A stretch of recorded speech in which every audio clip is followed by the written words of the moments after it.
So we've reached a stage in this lesson where we're learning about the voltmeter, and we're looking at the fact that the voltmeter has to be set up in parallel with what we wish to measure.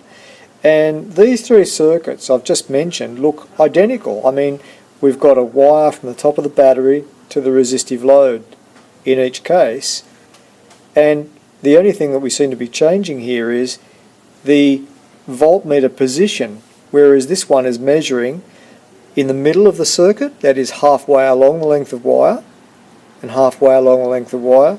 This one measuring directly across the voltage source, and this one measuring across the load. And I asked the question in class whether it would be the same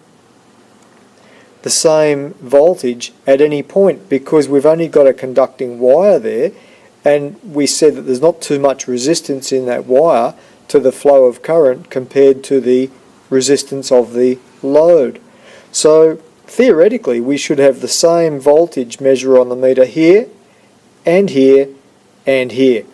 Well, what I've done, I've gone ahead and I've set that up using a voltage source with 24 volts, and I've chosen to use some category 5 cable, and I've used the blue and the green wires on the category 5 cable. I've run through a great stream of cable, probably about 20 metres long, and then back up to a lamp at the far end, again using the blue and the green wires. We go ahead and we use the voltmeter and we measure to check the 24 volts here. We'll check it using the digital multimeter, putting the probes in parallel with the voltage source, and we measure 24.1 volts.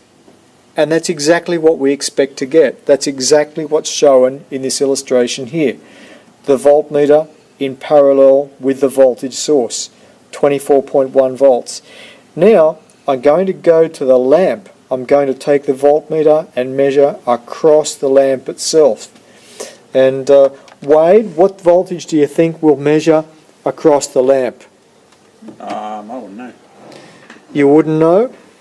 Wouldn't you think that because we've got the same connections, the blue and the green wire, which are connected back over to the power supply, the voltage source, 24.1 volts at the voltage source, wouldn't you expect to get 24.1 volts here across the load?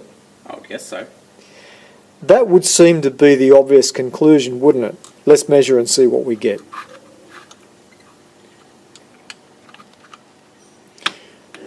Meter connected, and we go to the meter and we look, we have 23.6 volts. Ouch! Where did the voltage go to? We started off with 24.1, we ended up with 23.6. Any ideas? Mitch, have you got any idea where the voltage went to? The length of the cable. The length of the cable. What can we say about the cable then? It's got resistance. The cable has some resistance, and we said that resistance was the opposition to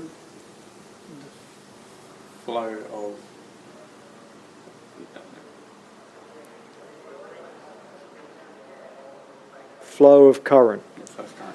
Opposition to the flow of current is resistance, and this cable has a significant amount of resistance over that 20 metres. So back to the original textbook illustration, and going back to what I asked before, will a meter measure the same voltage at each point? The answer is no.